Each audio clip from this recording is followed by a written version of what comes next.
Kumusta mga ka-daily?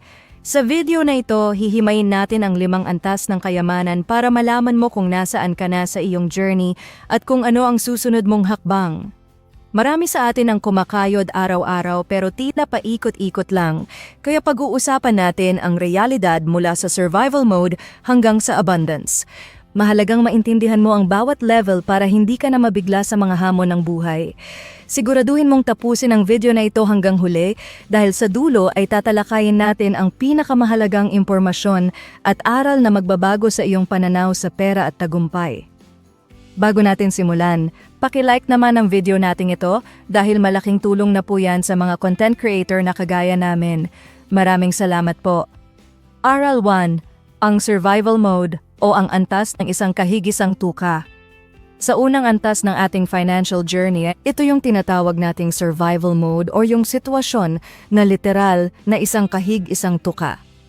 Dito sa level na ito, ang bawat sentimo ay mahalaga dahil ang focus mo lang ay kung paano makakatawid sa susunod na araw o linggo nang hindi nagugutom. Ramdam na ramdam mo yung bigat sa dibdib tuwing malapit na ang bayaran ng kuryente, tubig, o upa sa bahay dahil alam mong saktong-sakto lang o minsan ay kulang pa ang kinikita mo. Para itong isang treadmill na mabilis ang takbo kung saan pagod na pagod ka na sa pagtakbo pero nandoon ka pa rin sa parehong pwesto at hindi ka umaabante. Ang pera sa antas na ito ay hindi mo tinitignan bilang tool para sa pangarap, kundi bilang sandata para lang mabuhay at hindi mabaon sa kahihiyan ng pangungutang. Napakahirap makatulog ng mahimbing kapag alam mong zero balance ang iyong bank account o wala nang laman ang iyong pitaka bago pa man dumating ang susunod na kinsenas. Kailangan nating aminin na ang pinakamalaking kalaban sa survival mode ay ang kawalan ng gap o yung distansya sa pagitan ng iyong kita at ng iyong gastos. Marami sa ating mga ka-daily ang nakukulong dito dahil sa maling pag-aakala na kailangan nating tapatan ang lifestyle ng iba para lang magmukhang okay sa social media. Ang totoo, ang paglabas sa antas na ito ay nagsisimula sa pagtanggap sa iyong realidad at paggawa ng inventory sa lahat ng perang lumalabas sa iyong bulsa.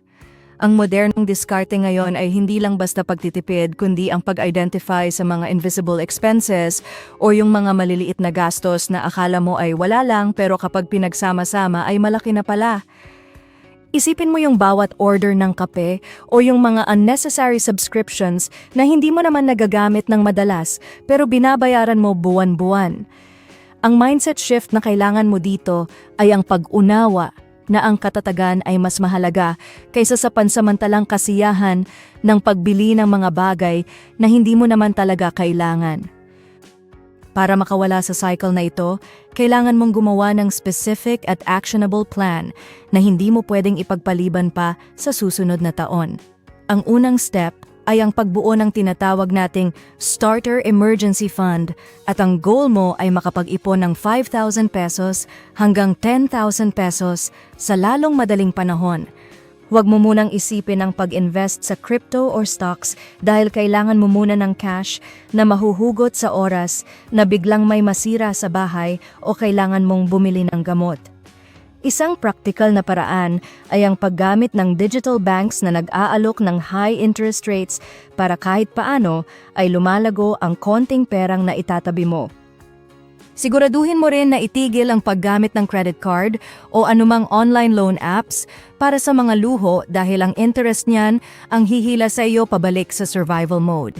Kapag nagkaroon ka na ng maliit na ipon, mararamdaman mo na unti-unting nababawasan ang kaba sa iyong dibdib tuwing may hindi inaasahang gastos na dumadating. Napakahalaga rin na pag-aralan mo ang iyong cash flow at gumawa ng budget na susundin mo ng may disiplina para hindi ka laging gipit. Isulat mo sa isang notebook o sa notes ng iyong phone ang lahat ng fixed expenses mo gaya ng bills at pagkain para alam mo kung magkano na lang talaga ang natitirang pera para sa ibang bagay.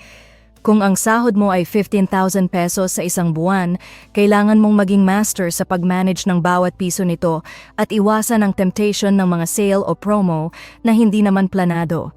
Ang goal dito ay magkaroon ng kahit maliit na surplus o yung perang sobra pagkatapos mabayaran ng lahat ng obligasyon.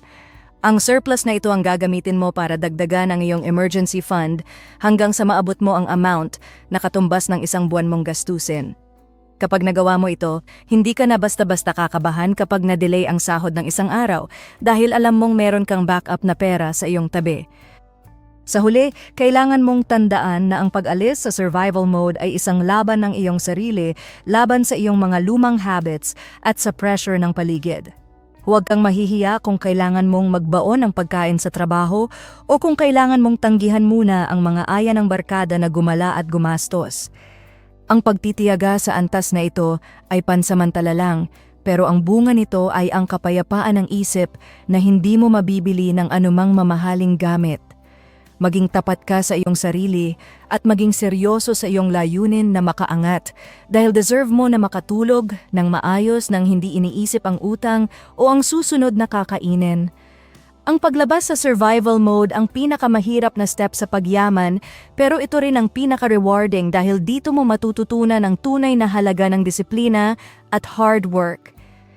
Kapag nalampasan mo na ang level na ito, handa ka na para sa susunod na antas kung saan hindi ka na lang basta nabubuhay, kundi nagsisimula ka ng magplano para sa iyong kinabukasan.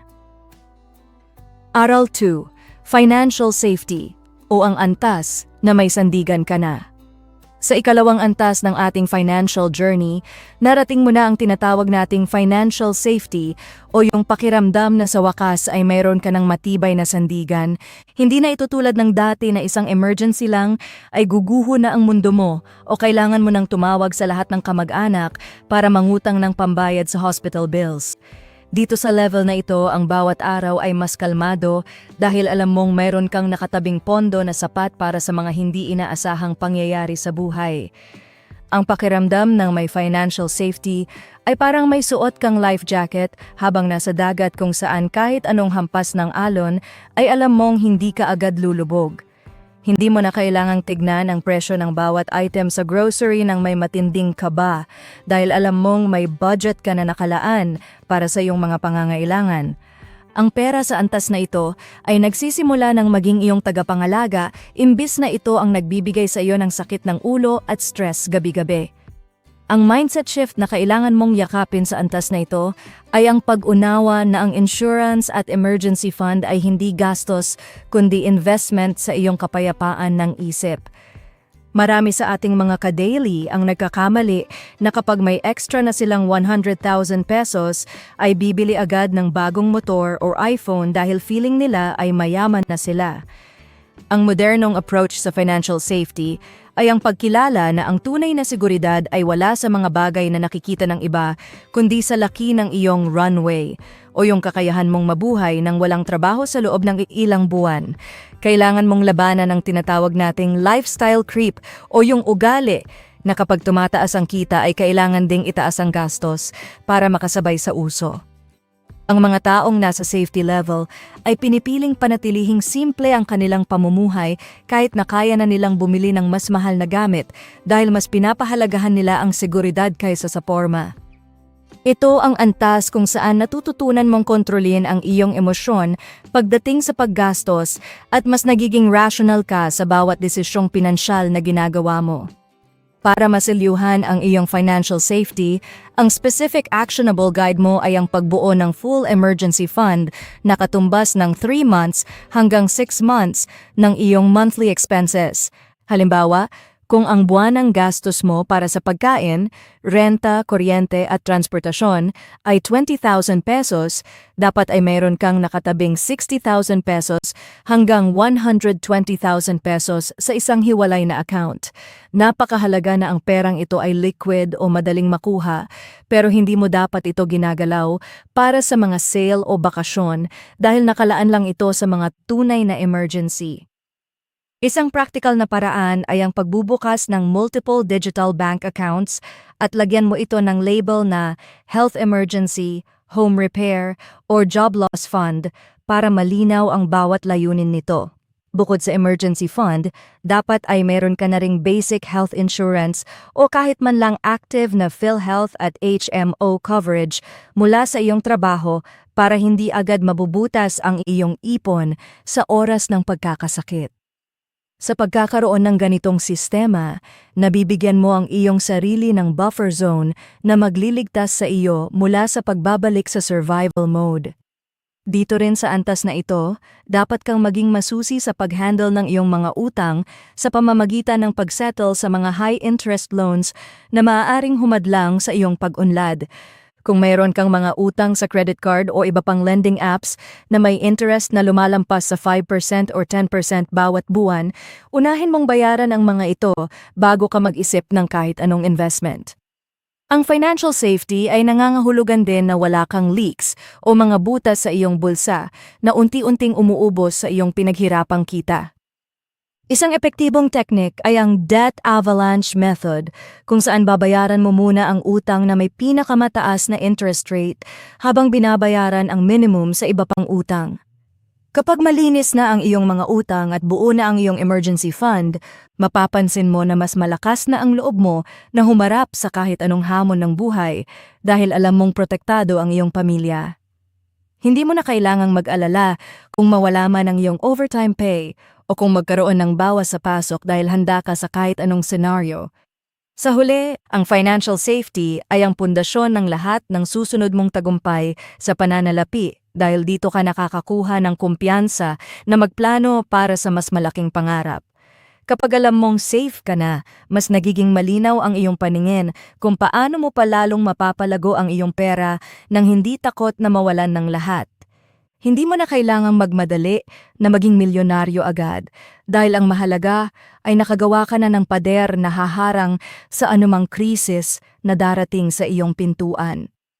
Ang pagiging nasa antas na ito ay isang malaking achievement na dapat mong ipagmalaki dahil ipinakita mo na mayroon kang disiplina at pagmamahal sa iyong kinabukasan. Tandaan mo na ang tunay na yaman ay nagsisimula sa pakiramdam na kontrolado mo ang iyong sitwasyon at hindi ka na biktima ng iyong mga bayarin.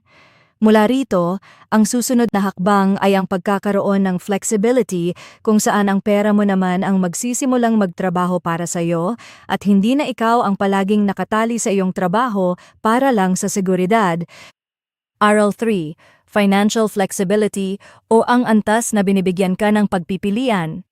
Sa ikatlong antas ng ating paglalakbay, narating mo na ang financial flexibility o yung sitwasyon kung saan ang pera mo ay hindi na lang basta nakatabi para sa emergency, kundi nagbibigay na ito sa iyo ng kapangyarihan na pumili. Dito sa level na ito, mararamdaman mo ang isang kakaibang uri ng kalayaan dahil hindi ka na hostage ng iyong trabaho o ng iyong mga bayarin buwan-buwan. Kung dati ay kailangan mong tiisin ang isang toxic na boss o ang sobrang layong commute dahil kailangan mo ng sahod, ngayon ay meron ka ng kakayahan na mag-isip at humindi. Ang pakiramdam ng financial flexibility ay parang meron kang exit strategy sa kahit anong aspeto ng buhay mo na hindi na nagpapasaya sa'yo. Hindi ka pa man maituturing na sobrang yaman, pero ang iyong mga ipon at investments ay sapat na para bigyan ka ng breathing room na tumagal ng 1 o 2 taon kahit wala kang ginagawa. Ang pera sa antas na ito ay nagsisilbing tulay para makuha mo ang kontrol sa iyong oras at sa iyong direksyon sa buhay. Ang mindset shift na kailangan mong masterin dito ay ang pag-unawa na ang iyong oras ay mas mahalaga kaysa sa anumang material na bagay. Sa modernong mundo, marami ang nakakulong sa pag-aakala na ang tagumpay ay nasusukat sa brand ng sasakyan o sa laki ng bahay, pero sa level na ito, malalaman mo na ang tunay na flex ay ang kakayahang gumising sa umaga at gawin ang gusto mong gawin. Kailangan mong simulang tignan ang pera bilang purchase time o oras na binili mo para hindi mo na kailangang magbenta ng sarili mong oras para sa iba. Ang mga taong nasa flexibility level ay hindi na naiinggit sa mga bagong labas na gadgets dahil mas excited sila sa paglaki ng kanilang net worth at sa mga oportunidad na pwedeng buksan nito. Ito ang panahon kung saan dapat ay mas matalino ka na sa paggamit ng leverage at hindi ka natakot na mag-invest sa iyong sarili o sa mga negosyo. Ang focus mo ay lumipat na mula sa pag-iipon lang, saving, patungo sa pagpapalago, investing ng iyong mga resources. Para maabot ang level na ito, ang specific actionable guide mo ay ang pagsisimula ng skill stacking at ang pagbuo ng iyong investment portfolio. Hindi sapat na nakatago lang ang pera mo sa bangko dahil sa inflation, kailangan mong humanap ng mga paraan para ang pera mo naman ang magtrabaho para sa iyo. Isang practical na hakbang ay ang paglalaan ng 30% hanggang 40% ng iyong kita sa mga assets tulad ng Pag-ibig MP2, dividend-paying stocks, o kaya ay pagpapatayo ng isang maliit na automated business. Ang layunin mo sa antas na ito ay mapataas ang iyong passive income hanggang sa punto na kaya na nitong bayaran ang iyong mga basic utility bills tulad ng internet, kuryente, at tubig. Kapag ang mga passive income sources mo ay nagsimula ng punan ang iyong mga pangangailangan, doon mo mararamdaman na nagiging flexible na ang iyong buhay. Maaari ka nang kumuha ng mas mababang sahod na trabaho pero mas masaya ka, o kaya ay mag-focus sa isang passion project nang hindi nag-aalala kung kikita ba ito agad. Dito rin sa flexibility level, kailangan mong maging eksperto sa pag-manage ng iyong schedule at iwasan ang pagkakaroon ng maraming obligations na uubos ng iyong oras. Ang isang modernong diskarte ay ang pag-outsource ng mga tasks na hindi mo naman talaga kailangang gawin para mas makapag-focus ka sa mga bagay na magpapataas pa ng iyong value. Halimbawa, kung mas malaki ang kikitain mo sa pag-aaral ng AI tools o pag-handle ng clients kaysa sa paglilinis ng bahay, maaari kang kumuha ng tulong para sa gawaing bahay para mabakante ang iyong oras. Ang financial flexibility ay tungkol sa pag-optimize ng iyong buhay para hindi ka palaging pagod at stress. Isang mahalagang tool dito ay ang pagkakaroon ng opportunity fund o hiwalay na pera na nakahanda para sa mga biglaang investment o business deals na darating sa iyo. Kapag may pera kang nakahanda, hindi mo na palalampasin ang mga magagandang chance dahil lang sa wala kang capital na magamit sa oras na yon. Sa huli, ang financial flexibility ay ang unang tikim ng tunay na kalayaan na magpapabago sa pananaw mo sa mundo at sa iyong kinabukasan. Kapag narating mo na ang antas na ito, mawawala na yung pakiramdam na ikaw ay isang alipin ng sistema at mapapalitan ito ng kumpiyansa na ikaw ang boss ng sarili mong buhay. Hindi mo na kailangang magmadali sa lahat ng bagay dahil alam mong mayroon kang matibay na backup na susuporta sa iyong mga desisyon. Ang iyong mga ka-daily ay titingala sa iyo hindi dahil sa iyong mga gamit, kundi dahil sa kalmadong aura mo at sa kakayahan mong kontrolin ang iyong tadhana. Ang pagiging flexible ay isang napakalaking advantage sa mabilis na nagbabagong mundo dahil kahit anong krisis ang dumating, mayroon kang sapat na resources para mag-adjust at bumangon. Mula rito, ang susunod na layunin mo ay ang pag-abot sa financial independence kung saan ang trabaho ay magiging isang choice na lang at hindi na isang obligasyon para mabuhay. Aral 4, Financial Independence o ang antas na optional na lang ang pagtrabaho. Sa ika-4 na antas ng ating paglalakbay, narating mo na ang rurok na pangarap ng nakararami. Ang financial independence o yung sitwasyon kung saan ang pagtatrabaho ay isa na lang choice at hindi na isang kailangang gawin para hindi magutom. Dito sa level na ito, ang pakiramdam ay parang natapos mo na ang main quest ng isang video game at nasa free roam mode ka na lang kung saan ikaw na ang may-ari ng iyong buong araw mula paggising hanggang sa pagtulog. Hindi ka na nakatali sa kinsenas katapusan na sahod dahil ang iyong mga naipong investments at assets ay sapat na para tapatan o lampasan pa ang iyong monthly lifestyle expenses habang buhay. Ito yung pakiramdam na wala ka ng boss na dapat sundin kundi ang sarili mo na lang at ang tanging dahilan kung bakit kapag gumagawa ng mga proyekto ay dahil gusto mo ang ginagawa mo at hindi dahil sa takot na mawalan ng pambayad sa kuryente. Ang pera sa antas na ito ay naging isang self-sustaining machine na nakusang tumatakbo at nagbibigay sa iyo ng bunga kahit habang ikaw ay natutulog o nagbabakasyon. Ang mindset shift na kailangan mong yakapin sa financial independence ay ang paglipat mula sa accumulation patungo sa preservation at strategic distribution ng iyong yaman. Marami sa ating mga ka-daily ang akala ay kailangang maging bilyonaryo para maging independent. Pero sa modernong financial world, ang independence ay isang math equation lang at hindi isang status symbol. Ang kailangan mong intindihin ay ang konsepto ng safe withdrawal rate. o yung porsyento ng iyong pera na pwede mong hugutin taon-taon nang hindi nauubos ang iyong capital dahil sa tubo nito. Sa level na ito, kailangan mong maging disiplinado na huwag hayaang lamunin ka ng sobrang luho o yung tinatawag nating ego spending dahil lang sa alam mong marami ka ng pera. Ang tunay na yaman ay ang kakayahan mong mapanatili ang iyong kalayaan hanggang sa dulo ng iyong buhay nang hindi na bumabalik sa pagiging empleyado dahil lang sa maling desisyon. Ang iyong focus ay dapat na nasa pag-aalaga ng iyong goose that lays the golden eggs o yung mga investments mo na nagbibigay ng iyong cash flow. Para maabot at mapanatili ang level na ito, ang specific actionable guide mo ay ang pag-compute at pag-abot sa iyong FI number or Financial Independence Number. Karaniwan ito ay ang iyong annual expenses o kabuang gastos sa loob ng isang taon na i-multiply mo sa 25 times para makuha ang target amount na dapat ay nasa investments mo. Halimbawa, kung ang gastos mo sa isang taon ay 400,000 pesos, kailangan mo ng 10 million pesos na naka-invest sa mga diversified assets tulad ng mutual funds, real estate rentals, or dividend stocks na nagbibigay ng average na 4% hanggang 5% na return.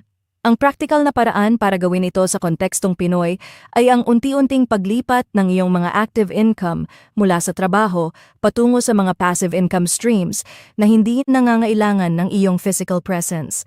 Dapat ay mayroon ka na ring ironclad health protection o yung mga comprehensive insurance policies na sasagot sa malalaking medical emergencies para hindi mabawasan ang iyong FI nest egg.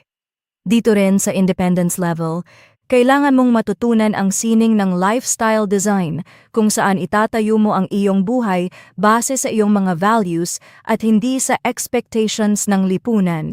Dahil hindi mo na kailangang magtrabaho para sa pera, mayroon ka ng oras para balikan ang mga hobbies na nakalimutan mo nung bata ka pa o kaya ay maglakbay sa iba't ibang panig ng Pilipinas at ng mundo nang walang iniisip na deadline.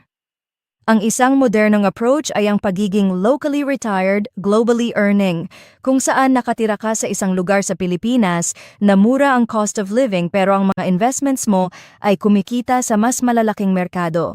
Siguraduhin mo rin na ang iyong bahay at mga pangunahing gamit ay fully paid na at walang anumang utang na nakasabit para zero stress ang iyong araw-araw na pamumuhay.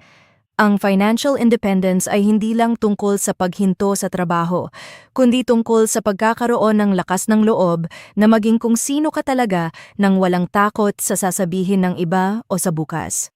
Sa huli, ang financial independence ay ang pagpapatunay sa iyong sarili na nalampasan mo na ang lahat ng hirap at nagtagumpay ka sa laban ng buhay pinansyal. Kapag narating mo na ang antas na ito, makikita mo ang mundo sa isang mas malawak na perspektibo dahil hindi ka na nakatingin sa lupa para maghanap ng barya, kundi nakatingin ka na sa langit para tignan ang mga susunod mong posibilidad. Ang iyong mga ka-daily ay titingin sa iyo bilang isang inspirasyon na posible palang maging malaya sa kabila ng hirap ng buhay basta't may tamang plano at matinding disiplina. Hindi ka na lang basta nabubuhay para sa iyong sarili, kundi nagsisimula ka ng mag-isip kung paano mo maibabahagi ang iyong oras at talino para makatulong sa iba nang walang hinihintay na kapalit. Ang pagiging financially independent ay ang huling pintuan bago ka pumasok sa pinakamataas na antas ng kayamanan, ang abundance at legacy, kung saan ang yaman mo ay magsisilbi ng liwanag para sa susunod na henerasyon.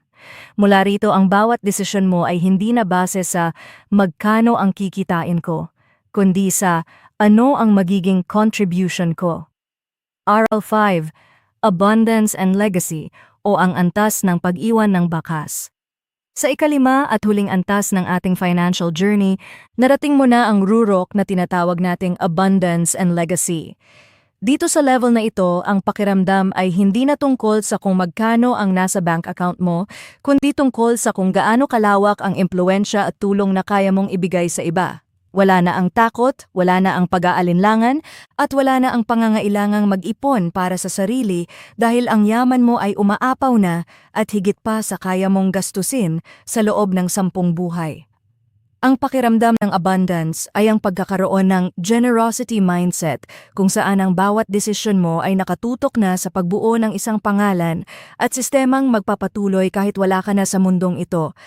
Ang pera sa antas na ito ay hindi na lang tool para sa survival o freedom, kundi ito ay naging isang legacy engine na nagbibigay ng pagkakataon sa ibang tao na mangarap din at umangat mula sa kahirapan.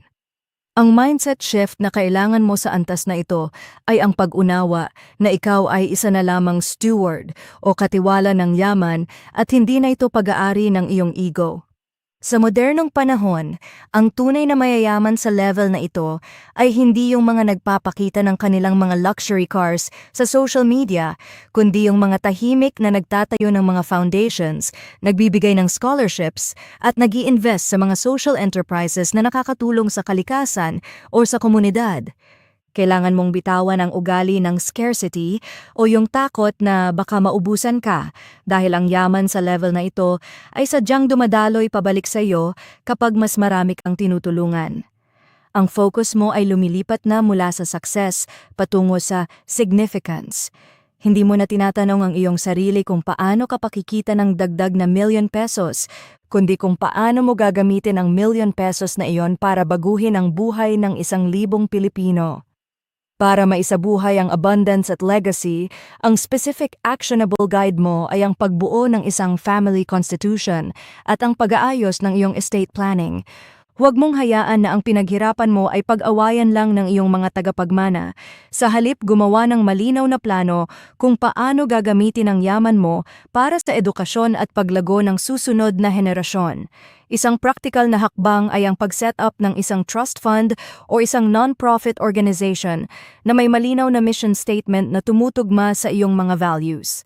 Halimbawa, maaari kang maglaan ng sapat na pondo para sa scholarship program ng iyong alma mater o kaya ay magpondo ng mga livelihood projects sa iyong sariling barangay o probinsya.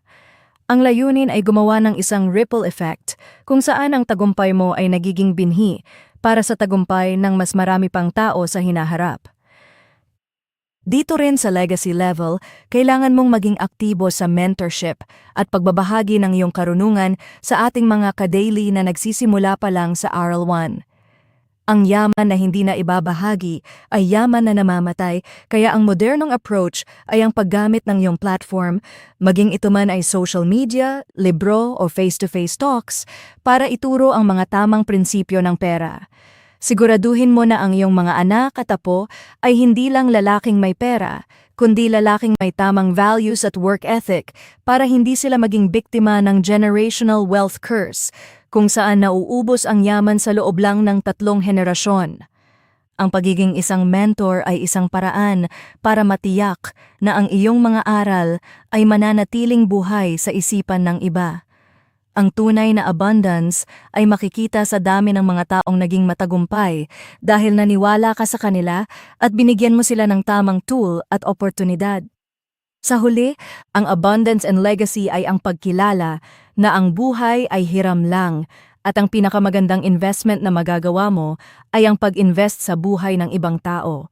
Kapag narating mo na ang antas na ito, mararamdaman mo ang isang uri ng kaligayahan na hindi kayang ibigay ng anumang mansyon o alahas.